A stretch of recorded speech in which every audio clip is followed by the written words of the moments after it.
सभी को नमस्कार। कैसे हैं आप सब? अच्छे हैं। कक्षा 8 का गणित आपको सिखाने वाले हैं, जो कि चैप्टर नंबर आपका है 11 है। इसमें हम सीखेंगे एकदम जीरो लेवल से सीखेंगे, क्योंकि बहुत से बच्चे ऐसे हैं जो उनको साधारण ब्याज और चक्रवृद्धि ब्याज नहीं पता है। तो पहले हम आपको सिखाएंगे साधारण ब्याज क्या होता है, ठीक है, मूलधन क्या होता है, ठीक है, और चक्रवृद्धि ब्याज क्या होता है। तो आइए हम आपको पहले बताते हैं बेसिक तरीके से। यहाँ पे देखेंगे क्या, साधारण ब्याज। क्या देखेंगे? साधारण, ठीक है। यहाँ पे हम देखेंगे साधारण ब्याज क्या होता है, ठीक है। तो यहाँ पे हम देखेंगे साधारण ब्याज के लिए, जैसे कि हम किसी भी बैंक से हम जब कर्ज लेते हैं, लोन लेते हैं, तो वहाँ पे लोन के जो कर्मचारी होते हैं वो बोलते हैं कि 10% पे आपको ब्याज के रेट पर आपको पैसा मिलेगा, ठीक है। कितने साल के लिए? 1 साल, 2 साल, 3 साल के, जितने साल तक के लिए लेंगे। तो वही जो सिंपल इंटरेस्ट होता है, साधारण ब्याज होता है, ऐसे निकालने की तरीका यहाँ पे पहले हम आपको बताएंगे। तभी जाके आप कंपाउंड इंटरेस्ट, चक्रवृद्धि ब्याज आप ज्ञात कर पाएंगे, ठीक है। तो इसीलिए पहले हम आपको यहाँ पे समझाएंगे, एक एक स्टेप सिखाएंगे, ठीक है। जीरो लेवल से एडवांस लेवल तक आपको लेके चलेंगे। कृपया करके आप वीडियो को पूरा देखिएगा, तभी आपको समझ में आएगा। अगर आप यह पूरा वीडियो देखते हैं तो उम्मीद करते हैं आपको 100% है कि साधारण ब्याज और चक्रवृद्धि ब्याज कभी आप भूलेंगे नहीं।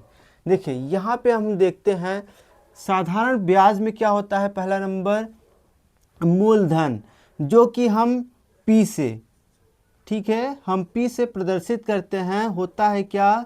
मूलधन, ठीक है, जो कि बैंक से या तो किसी व्यक्ति के द्वारा हम पैसा कर्ज के रूप में लेते हैं, ठीक है।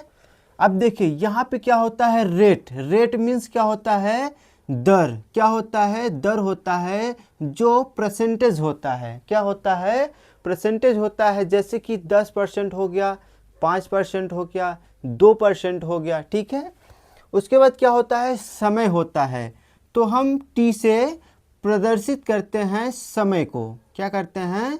समय को हम टी से प्रदर्शित करते हैं। जैसे कि यहाँ पे समय ले लिया जाता है 2 साल, 1 साल, 3 साल, 5 साल, ऐसे क्या होता है, हम समय लेते हैं, ठीक है। तो यहाँ पे हम क्या करते हैं? समय ले लिए, ठीक है। अब हम क्या करते हैं, अगर हमें साधारण ब्याज, सिंपल इंटरेस्ट, क्या होता है?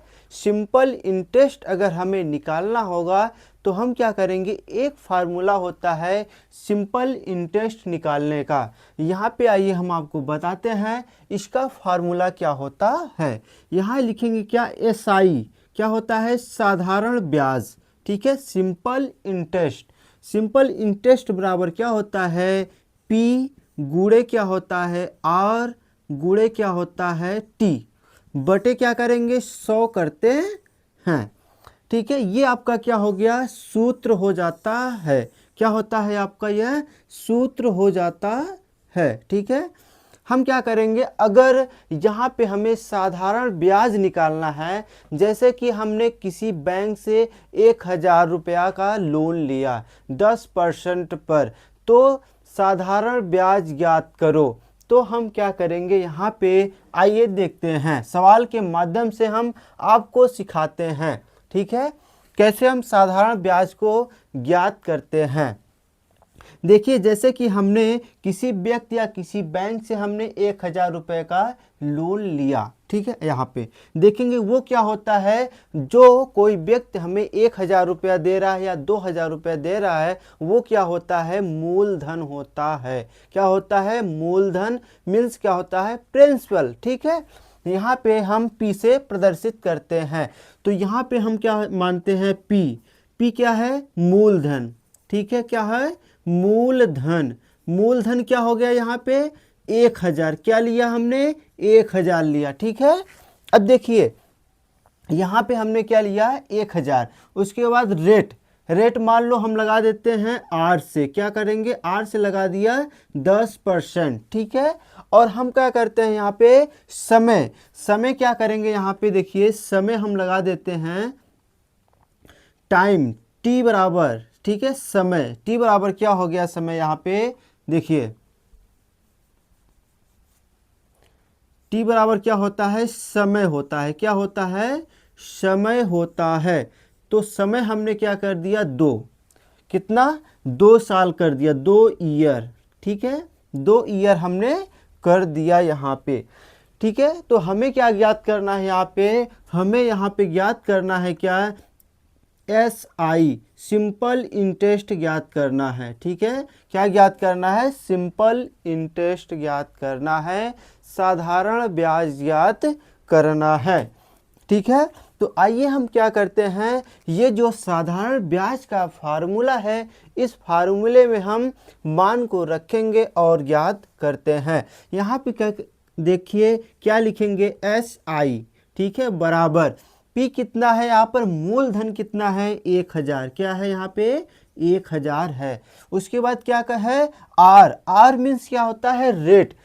जैसे कि मैंने लिया 1000 बैंक से मैंने लोन लिया और कितना परसेंट लगा है यहाँ पे, 10% लगा है। अगर यहाँ पे 10% लगा है, वही क्या हो जाता है, दर हो जाता है, ठीक है, क्या होता है, दर हो जाता है, रेट हो जाता है। गुणा क्या करेंगे, 10, ठीक है। समय कितना है यहाँ पे, 2 ईयर है, 2 साल है, ठीक है। बटे में क्या करेंगे, 100, क्या करते हैं, 100 करते हैं। इसको हम क्या करेंगे, अब काटेंगे, देखिए 0 से 0 कटा, 0 से 0 कटा, यहाँ 100 है, यहाँ क्या है, 2 है। तो यहाँ पे टोटल आपका सिंपल इंटरेस्ट क्या आया, यहाँ पे 100 से अगर 2 में गुणा करेंगे कितना आया, 200, क्या आया यहाँ पे, 200 आया, ठीक है। ये आपका क्या हो गया, साधारण ब्याज। तो आपका साधारण ब्याज क्या निकल के आया, यहाँ पे 200 निकल के आया।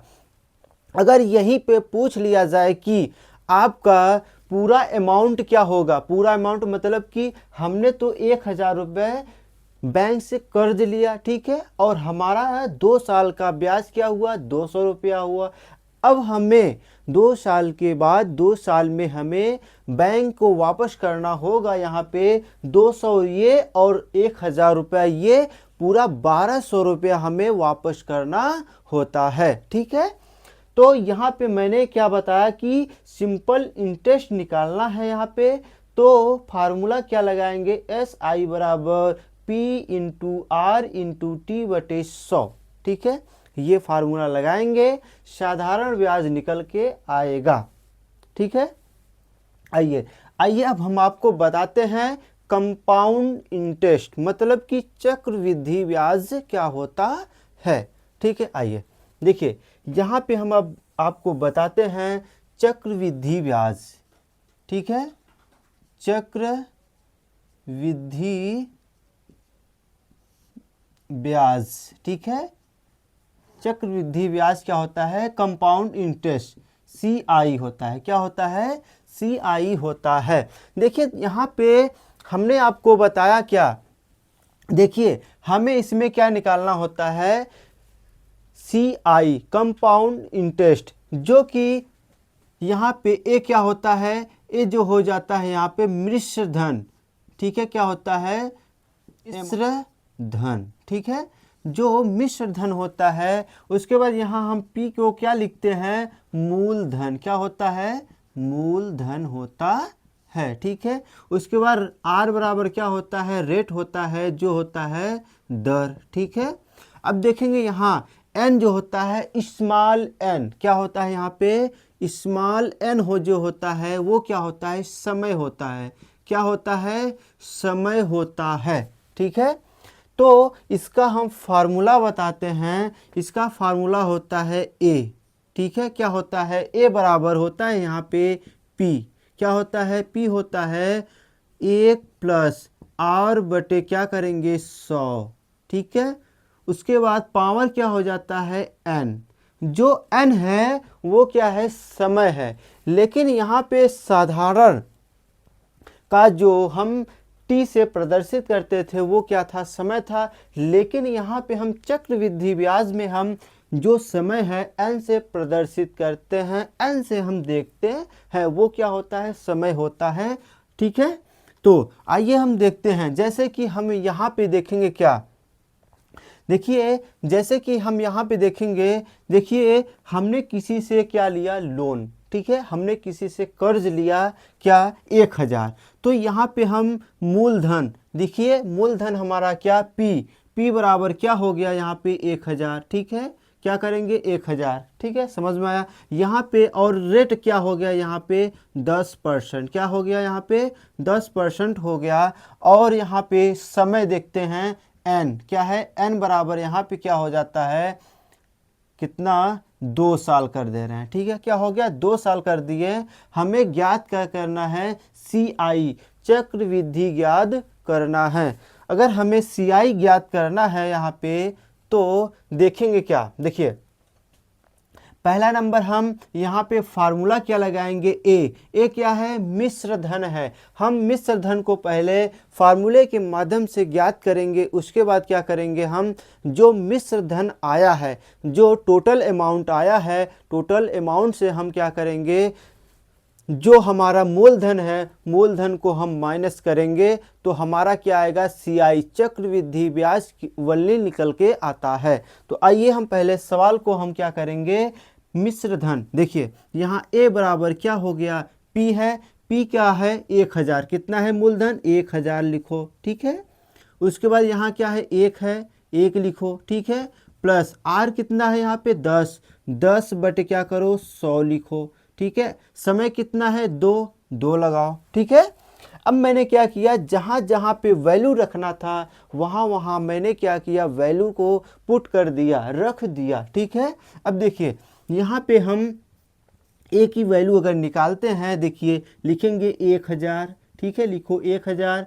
यहाँ क्या है, 0 से 0 मैंने काट दिया, 1/10 है। तो हम क्या करेंगे, एलसीएम लेंगे। देखिए यहाँ पे अगर हम एलसीएम लेते हैं तो कितना आएगा, 10 आया। ठीक है, 10 का नम 10, 10 प्लस कितना आया 1, तो बराबर कितना हो गया 11/10। क्या आता है, 11/10 आएगा। यहाँ पे क्या आएगा, 11/10। ठीक है, तो यहाँ पे पावर कितना है 2, घात कितना है 2 है। ठीक है, तो यहाँ पे ए बराबर, देखिए ए बराबर कितना हो गया 1000, गुणे क्या करेंगे 11/10, गुणे क्या करेंगे 11/10। ठीक है, यहाँ तक समझ में आपको आ गया है। एकदम डिटेल से 0 से आपको बताएंगे। मैंने आपको बताया कि 0 से एडवांस लेवल तक आपको हम बताएंगे, केवल आपको पूरा वीडियो देखना है। ठीक है, देखिए यहाँ से हम 0 से 0 काटेंगे, 0 से 0 को काटते हैं। ठीक है, देखिए तो ए बराबर यहाँ पे हो जाता है 10 गुणे क्या होता है 11, गुणे क्या करेंगे 11। ठीक है, 11 ग्राम में कितना होता है, यहाँ पे 11 ग्राम में कितना होता है 121, 121 दहम्मा कितना होता है यहाँ पे 1210, कितना होता है 1210 होता है। ठीक है, ये क्या निकल के आया, मिश्र धन निकल के आया। मतलब कि यहाँ पे मूलधन भी है और क्या है, परसेंटेज भी है, दर भी है। ठीक है, समय के अनुसार हमने मिश्र धन को लाया। ठीक है, अब हमें ज्ञात क्या करना है, CI मतलब कि चक्रवृद्धि वलनी ज्ञात करना है। ठीक है, हमें टोटली अमाउंट नहीं ज्ञात करना था। अब हम यहाँ पे देखेंगे CI बराबर देखते हैं हम क्या होता है। देखिए CI बराबर क्या होता है यहाँ पे मिश्र धन। तो मिश्र धन क्या करेंगे, मिश्र धन। ठीक है, मिश्र धन माइनस क्या होता है, मूलधन। क्या होता है, मूलधन होता है। ठीक है, तो यहाँ पे क्या हो जाएगा, CI बराबर मिश्र धन क्या है, यहाँ पे देखिए मिश्र धन कितना है, यहाँ पे 1210 आया। क्या आया यहाँ पे 1210 माइनस मूलधन यहाँ पे कितना था 1000, क्या था 1000 था। ठीक है, अगर इसको हम घटाएंगे कितना आएगा 210। ये क्या निकल कर आया आपका CI मतलब चक्रवृद्धि ब्याज है। ठीक है, कितना आया? 210 आता है। अगर यहीं पे हमें अगर बैंक को वापस पैसा कितना करना है तो आपको पैसा कितना वापस करना पड़ेगा? 1210 रुपये आपको पैसा वापस करना पड़ेगा।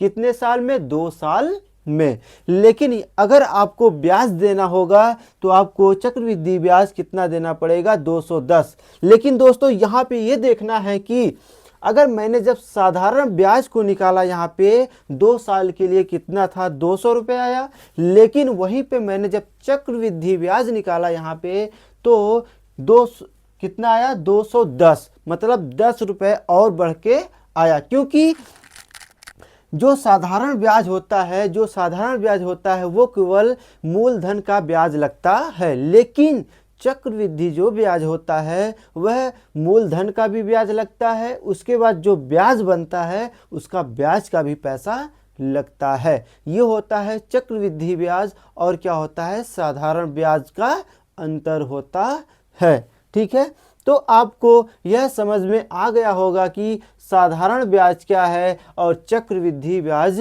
क्या है। ठीक है, तो उम्मीद करते हैं आपको यह वीडियो समझ में आ गया है। ठीक है, कमेंट करके ज़रूर बताइएगा कि आपको कहाँ पे समस्या हुई है। ठीक है, तो मिलते हैं नेक्स्ट वीडियो में। आपको अब चैप्टर का जो सवाल दिया गया है मैं आपको चैप्टर का सवाल करवाऊंगा और आपको अच्छे से क्लियर हो जाएगा। ये तो बेसिक तरीका था। ठीक है, तो ऐसे पार्ट बाय पार्ट आपको वीडियो मिलते रहेंगे।